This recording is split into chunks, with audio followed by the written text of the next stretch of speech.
as we play off of that, Tristan da Silva, senior from the Colorado Buffaloes. And he's one that has talked about being drafted somewhere in that 20 range there for this upcoming NBA draft. What are your thoughts on him as we begin this conversation? Okay, I'll try to start on the positive side before I'm not going to go nuclear, but I would say I'm not as high on him as a lot of people seem to be.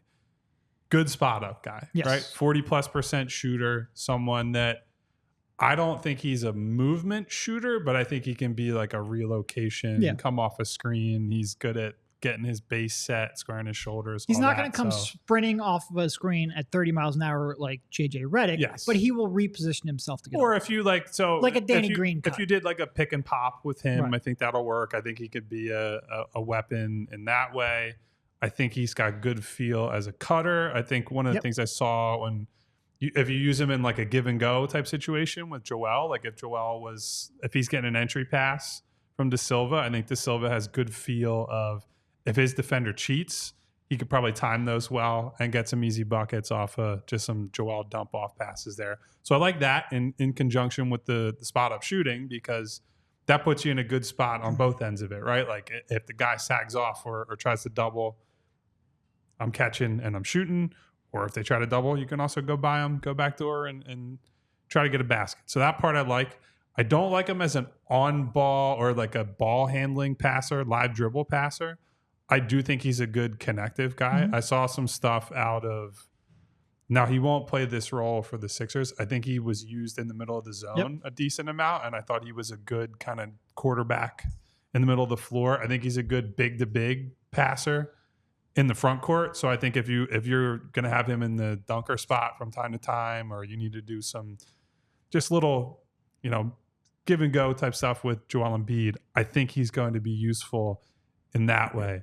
As it pertains to the Sixers, one of my big concerns is that I don't think he's even really a wing. I think he might be a true 4-3. Yeah. And I don't think he's as fluid of an athlete as he needs to be in order to defend the quicker guys. And so I think he's going to run into problems defending people in space.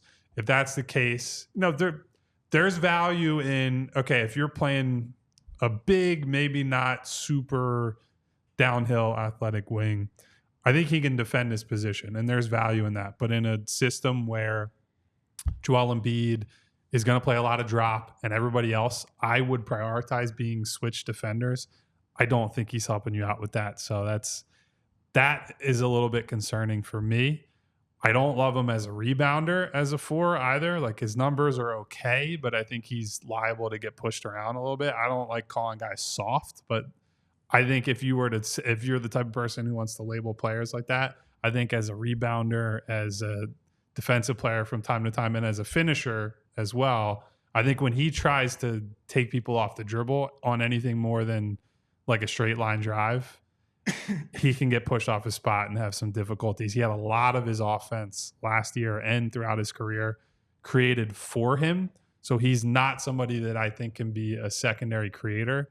If you're simply looking for this guy can defend his position and make spot up shots and occasionally make some good connective passes, I think he's like a fairly safe bet. Yeah. I'd be shocked if he flames out entirely, because he does a few things well enough to be at the NBA level.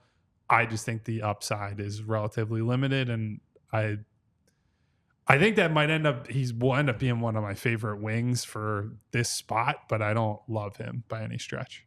There are two guys that I sort of kind of like among this group. One is a player with the most that I think has the most upside, and one is a player that I think has the least upside, and that's who we're talking about here. A lot of the reasons that you talked about maybe not liking him as much are what I kind of like. First of all, I would be stunned if he ever became more than like a 4th option on offense. Yeah. That's just like, he's not going to come into the NBA and create a lot of offense.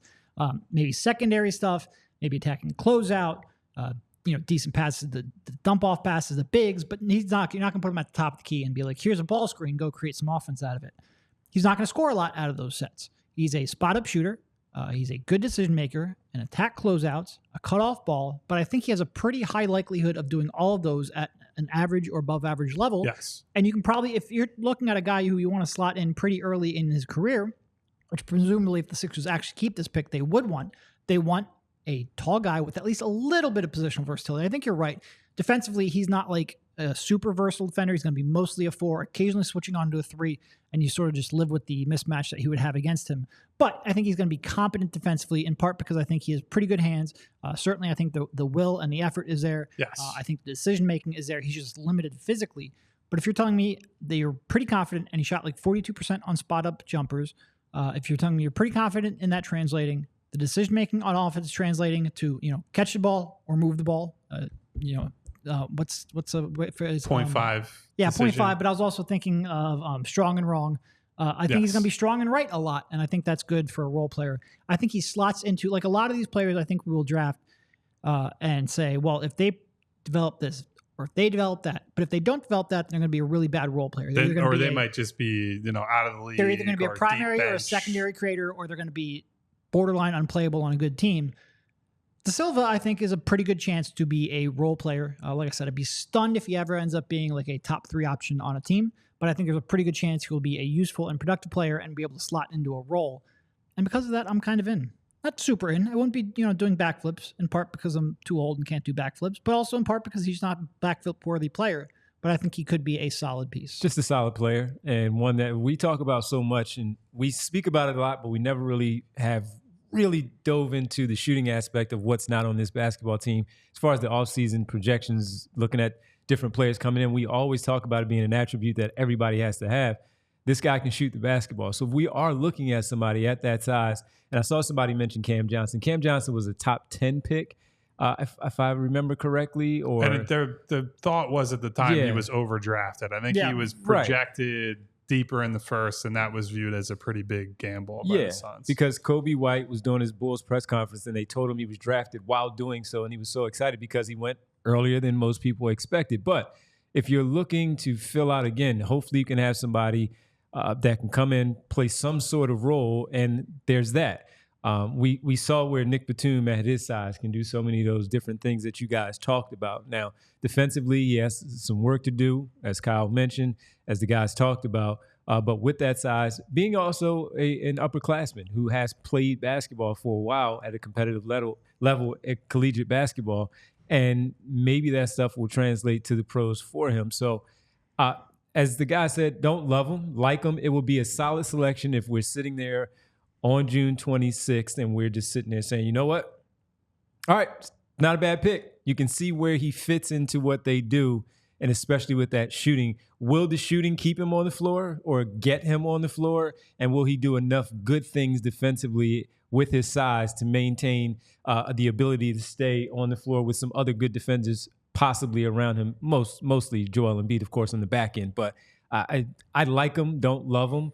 And there are a lot of people here in the chat that I just looked at that were talking about him and saying he's the best option for the 76ers at number 16. So I think there's going to be 2 segments of fan. If the Sixers drafted him, there would be 2 reactions. One, they would see him try to create an ISO once, be like, he can't do this. What's he doing in the NBA? Yep. Then the other that will see him throw one entry pass, lose their mind, and be like, the only one we've ever had do this is Batum. Keep him on the Sixers as long as you can. We all silly like the mayor.